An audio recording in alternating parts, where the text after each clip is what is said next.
Hello everyone, welcome back to my class, Hina ma'am classes, and this is Hina Kausar. So as I am explaining the poem Our Casuarina Tree, and this is written by Toru Dutt. In my previous video I explained most of the lines. Now I am explaining rest of the lines in this video. So please cooperate and listen to me. So हमने पिछली video में और पिछली lines में मैंने बताया था कि कैसे तोरू दत्त अपने बचपन को याद कर रही है, कैसे वो उस पे जो पेड़ है कैजुरीना ट्री है उसकी महानता के बारे में, उसकी हिम्मत के बारे में बता रही है, उसके अपीयरेंस के बारे में बता रही है। अब देखिए आगे, और वो क्या कहती है कि जैसे सुबह होती है तो सारे पेड़ पक्षी पेड़ पर आ जाते हैं, और हर एक बबून हो, चाहे कोई कोकिला हो या बर्ड्स बीज हो, वो अपनी अपनी क्रियाकलापों में बिज़ी रहते हैं, व्यस्त रहते हैं उस पेड़ पर। और अब देखिए आगे वो क्या कह रही है। And to their pasture went our sleepy cows, and in the shadow on the broad rank cast by the hot tree so beautiful and vast, the water lilies spring like snow and mast। So कितना beautifully explain कर रही है।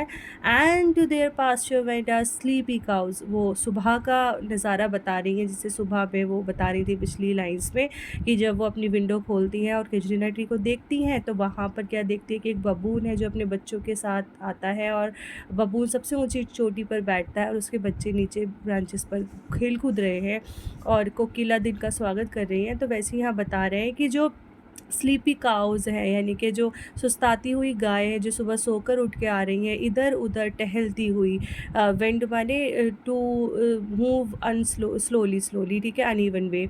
तो यहाँ आ रही है pasture के लिए, यानी कि चरने के लिए हमारे पेड़ की साइड आ रही हैं। जो स्लीपी काउज़ हैं वो एक झुंड में, सुस्ताती हुई गाय एक झुंड में आ रही हैं चरने के लिए। And in the shadow on the broad tank cast, और वहाँ कहीं दूर उस पेड़ की शेडो, यानी कि कैजुरीना ट्री की शेडो एक बड़े से टैंक पर पड़ रही है, ठीक है। पेड़ की छाया एक बड़े से पानी के टैंक पर पड़ रही है। बाय द हॉट ट्री, जो कि एक पुराने ओल्ड ट्री है ना, जो पुराना कोई ट्री होगा वहाँ पे उसके पास बना हुआ है, ठीक है। पानी का टैंक एक पुरानी ट्री के पास बना हुआ है और जिसके ऊपर कैजुरीना ट्री की छाया पड़ रही है। सो ब्यूटीफुली एंड वास्ट, और बड़ा ही सुंदर नज़ारा है। The water lilies spring like snow enmassed, और उस पानी की टंकी के आसपास वाटर लिली बन गई है ना। जो वाटर लिली जो स्प्रिंग में उगते हैं सफ़ेद फूल, वो वहाँ पर उग आए हैं। तो ऐसा लग रहा है जैसे कि मानो चारों तरफ बर्फ़ फैली हुई है, all together in huge amount, यानी कि कोई भी चीज़ इकट्ठा होकर बड़े से अमाउंट में फैली हुई है। और वो वाटर लिली है, स्प्रिंग के फूल है सफ़ेद, तो ऐसा लग रहा है जैसे कि बड़े ही ढेर में बर्फ़ इकट्ठा है उधर की साइड। तो देखिए कितना ब्यूटीफुली वो एक एक बारीकियों को यहाँ एक्सप्लेन कर रही हैं। नेक्स्ट लाइन में देखिए। But not because of its magnificence. Dear is the Casuarina to my soul. Beneath it we have played, though years may roll. O sweet companions, love with love intense. तो यहाँ देखिए वो कितनी बारीकी से यहाँ चीज़ों को दिखा रही हैं, but not because of its magnification. अब यहाँ तोरू दत्त कहने की कोशिश कर रही हैं, बता रही हैं कि मैं इस ट्री की बारीकियों, उस ट्री की खूबियों को, उसके महान इतना ज़्यादा मैग्निफिसेंट है वो, इतना ज़्यादा खूबसूरत है, इसकी वजह से मैं उसे यहाँ पर एक्सप्लेन नहीं कर रही हूँ, इसी की वजह से मैं उसको इतना याद नहीं कर रही हूँ, या इसकी वजह से ही मैंने ये पोम नहीं लिखी है कि वो इतना महान है, इतना बहादुर है, इतना खूबसूरत है। उसके इन चीज़ों को एक्सप्लेन करने की वजह दूसरी हैं। वो क्या वजह है देखते हैं। Dear is the Casuarina to my soul, जो कैजुरीना है वो सिर्फ एक ट्री ही नहीं है, वो मेरे उन साथियों में से है जो कि मेरे बचपन में हुआ करते थे, मेरे भाई बहन, मेरे फ्रेंड्स हुआ करते थे, उनमें से है। और जब भी मैं इस ट्री को देखती हूँ तो मुझे वो सारे नज़ारे मेरे आँखों के सामने फ़ोटो की तरह, पिक्चर्स की तरह नज़र आ जाते हैं। देखिए और वो आगे क्या कह रही हैं। Beneath it we have played though years may roll, उसके नीचे हम, वी मीन्स हम माने उनके फ्रेंड्स, उनके भाई बहन सब मिलकर खेलते थे। तो वो सब चीज़ें याद करिए। 2 ईयर्स में रोल, और इस चीज़ को ज़माना हो गया है, ठीक है, बहुत सच अ लॉन्ग टाइम, बहुत ज़माना हो गया इस चीज़ को जो वो किया करते थे। O sweet companions loved with love intense, और वो ओ स्वीट कंपेनियन यानी कि अपने सखी साथी, अपने भाई-बहन जो उनके लव्ड वन्स उनको याद करके कह रही हैं कि क्या हमारा इंटेंस लव हुआ कर। वो इस लाइन में क्या कहती हैं, for your sex shall the tree be ever dear, blent with your image it shall arise। तो वो क्या कहती हैं कि उस वो ट्री मेरे लिए इतना डियर वन है, इतना डियर वन है कि जब भी मैं उस ट्री को देखती हूँ तो क्या हो जाता है, जो मेरी पुरानी बचपन की यादें थीं उनकी इमेज मेरी आँखों के सामने बन जाती है, और वो सारी चीज़ें मिक्स अप होके मेरे दिमाग में ठहर जाती हैं। इट शैल अराइज़, और दोबारा जागृत हो जाती हैं वो सारी चीज़ें, जैसे कि ये अभी की बात हो, जैसे कि हम अभी खेल रहे थे, वो सारी चीज़ें मेरे सामने आ जाती हैं।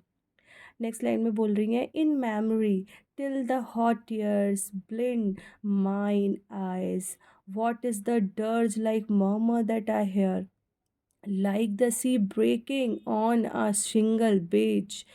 It is the tree's lament and airy speech that happily to the unknown land may reach। तो यहाँ पे तोरूदत बता रही हैं कि जो सारी चीज़ें मेरे दिमाग में चल रही हैं, ये इमेज मेरे दिमाग में बन जाती है, वो तब तक बनी रहती हैं जब तक कि till the hot tears blind my eyes, जब तक कि मेरी आंखों से गर्म आंसू मेरी आंखों को भिगो नहीं देते हैं, तब तक ये सारी चीज़ें मुझे याद आती रहती हैं, मेरे दिमाग में, मेरी आँखों में वो इमेज बन जाती है, और ऐसे उन यादों को याद करते-करते मेरी आँखें गर्म आँसुओं से भर जाती हैं। नेक्स्ट लाइन में वो कहती हैं, what is that dirge like murmur that I here.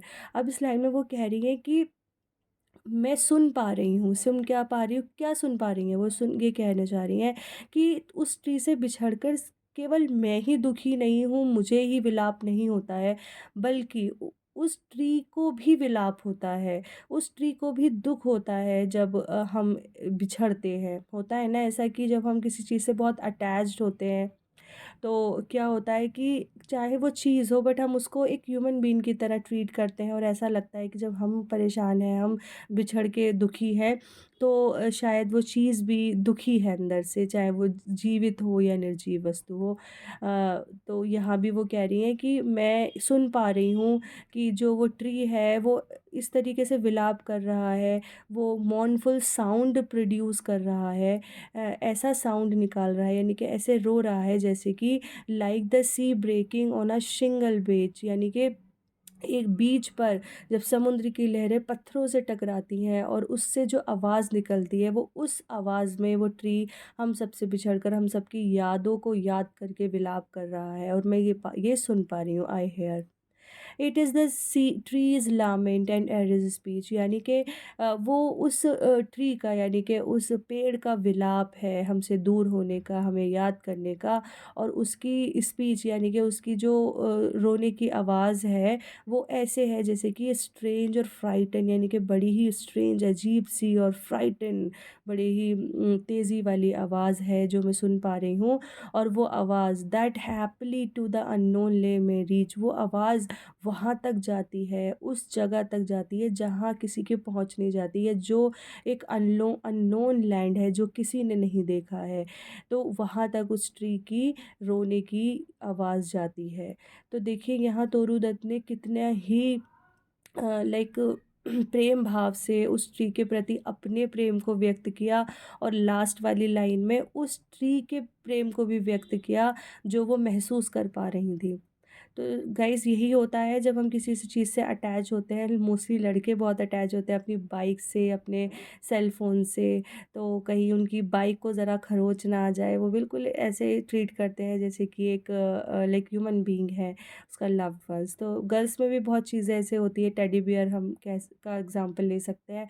तो यहाँ उन्होंने इस ट्री को ब्यूटीफुली एक्सप्लेन किया। आई होप आपको मेरी हर एक लाइन में की हुई एक्सप्लेनेशन समझ आई होगी। ऐसे ही नई नई वीडियोस को इंग्लिश से रिलेटेड बहुत सारी चीज़ें मैं अपनी चैनल पे डालती रहती हूँ, तो इन्हीं चीज़ों को सीखने के लिए प्लीज़ मेरे चैनल को सब्सक्राइब करें और लाइक करें, शेयर करें। Thank you so much.